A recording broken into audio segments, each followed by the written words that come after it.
It is 2 a.m. Your mother gets up to use the bathroom. She took her sleeping pill 4 hours ago. Her legs feel like they belong to someone else. She reaches for the wall, but her hand misses by 6 inches. And in the next 2 seconds, everything changes. Every single night in this country, seniors fall because of the very pill their doctor prescribed to help them sleep. And the fractures that follow, hip, spine, skull, are not just painful. For adults over 65, a hip fracture carries a 1-year mortality rate between 15 and 30%. Think about that for a second. Up to 1 in 3 seniors who break a hip will not survive the year. There are 3 sleep medications sitting in medicine cabinets across this country right now. And as a doctor, I would never let my own parents take a single one of them after 60.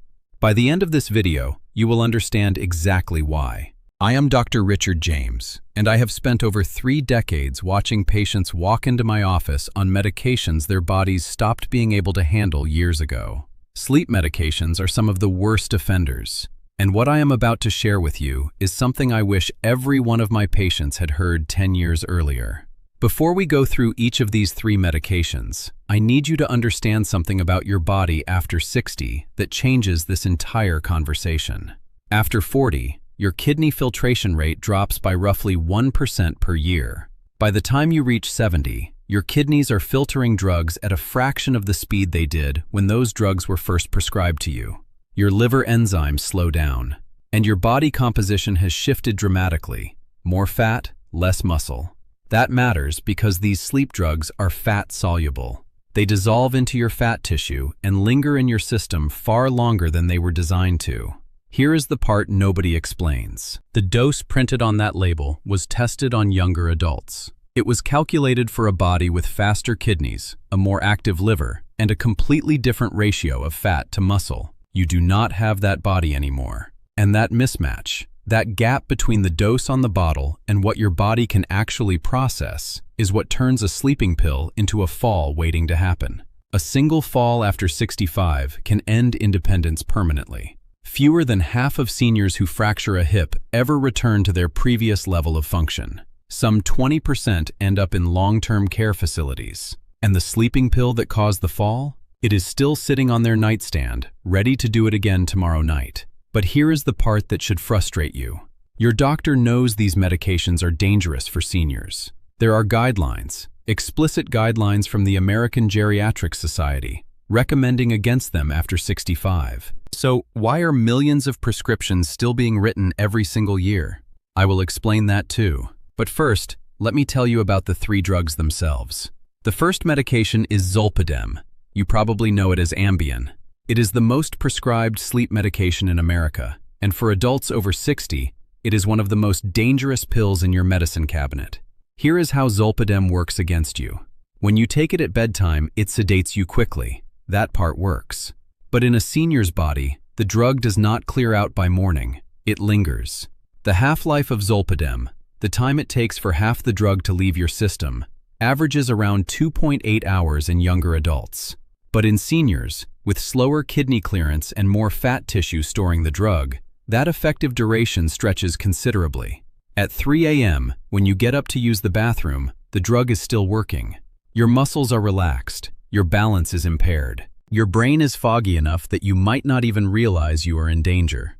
A meta-analysis published in the journal Age and Aging, reviewing 14 studies and over 830,000 patients, found that Z-drugs like Zolpidem were associated with a 63% increased risk of fractures.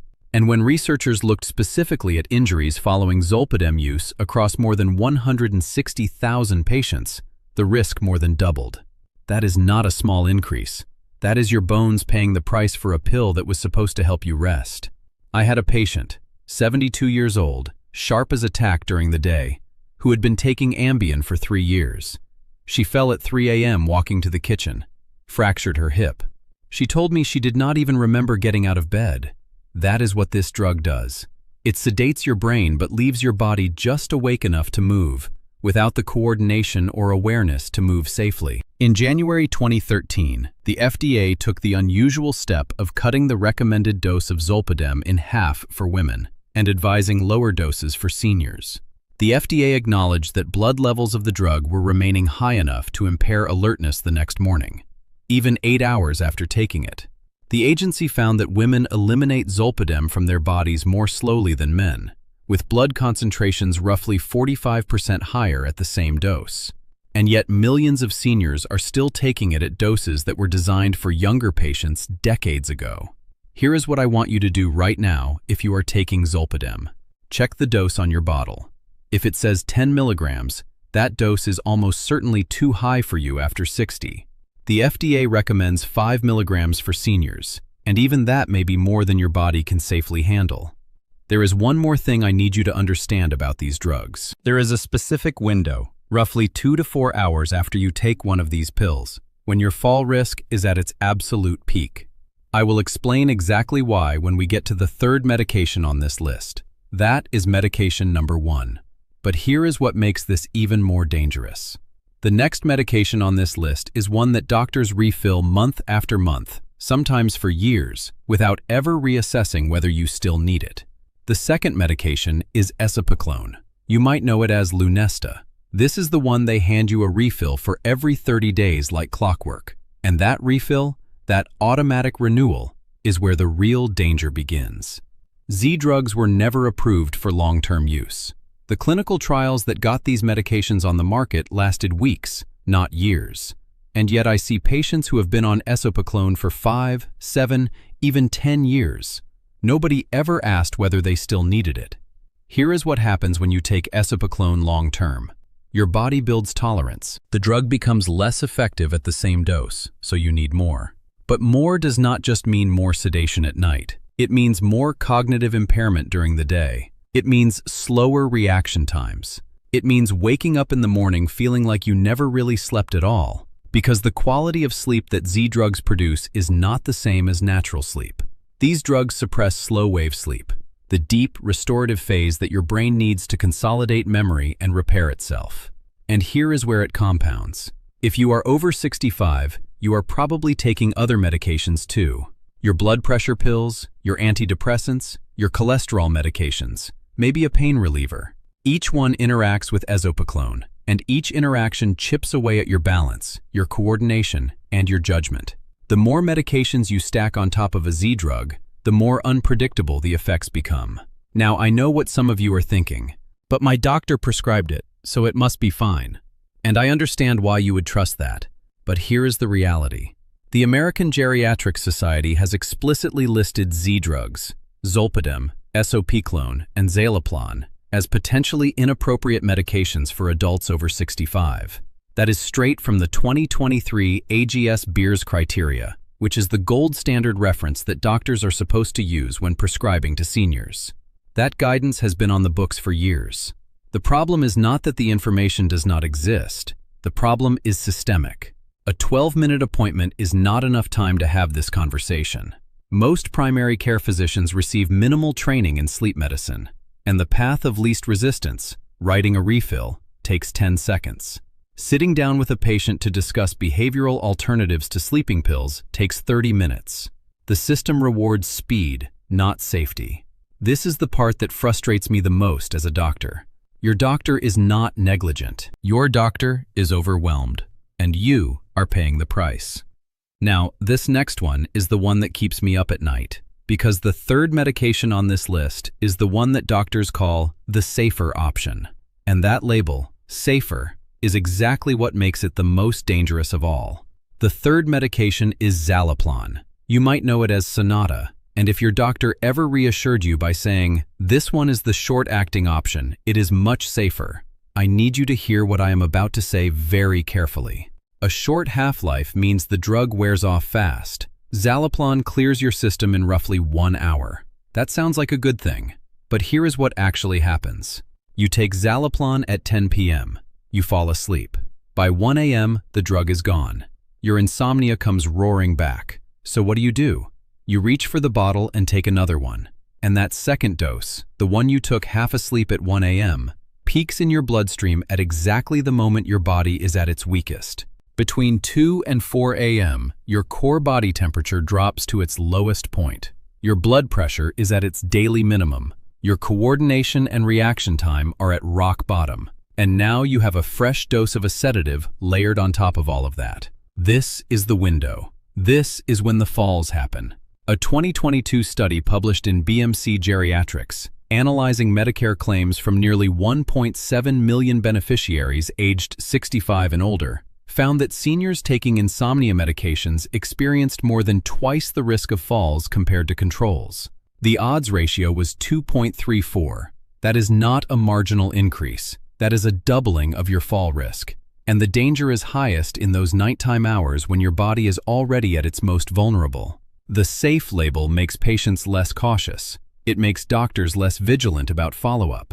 And it creates a behavioral pattern, middle-of-the-night redosing, that the original clinical trials never accounted for, because those trials lasted weeks and monitored patients in controlled settings. Your bedroom at 1 a.m., half asleep, reaching for a pill bottle in the dark. That is not a controlled setting. And here is what no one tells you about that redosing pattern. When you take a second pill in the middle of the night, you are not making a rational decision. You are half asleep. Your judgment is already impaired from the first dose, and your only thought is, I need to get back to sleep.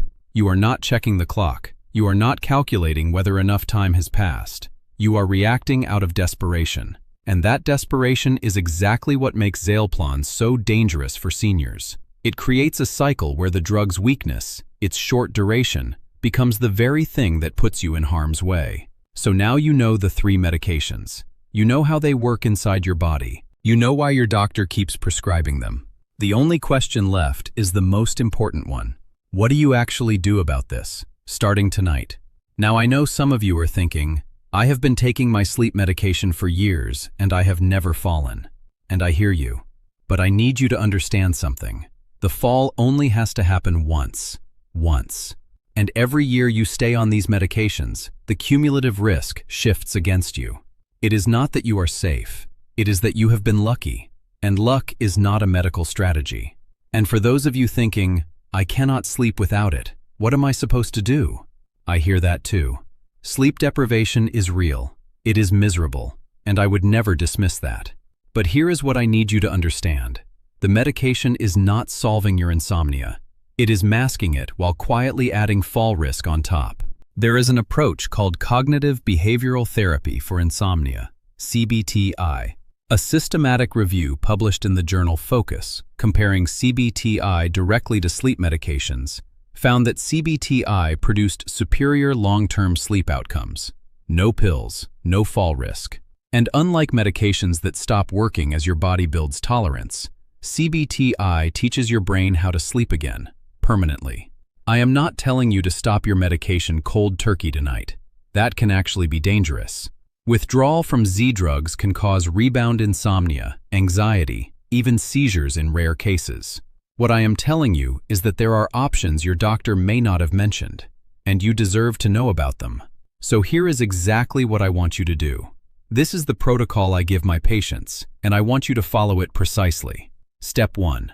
Tonight, go to your medicine cabinet. If you see Zolpidem, eszopiclone, or zaleplon on any bottle, write down the name, the dose, and how long you have been taking it. That is your starting point. Step 2. This week, call your doctor's office and request an appointment specifically to discuss your sleep medication. Use these exact words. I want to review whether my current sleep medication is still appropriate for my age. Do not let them brush you off. This is your right as a patient. Step 3. At the appointment, ask about a supervised tapering schedule.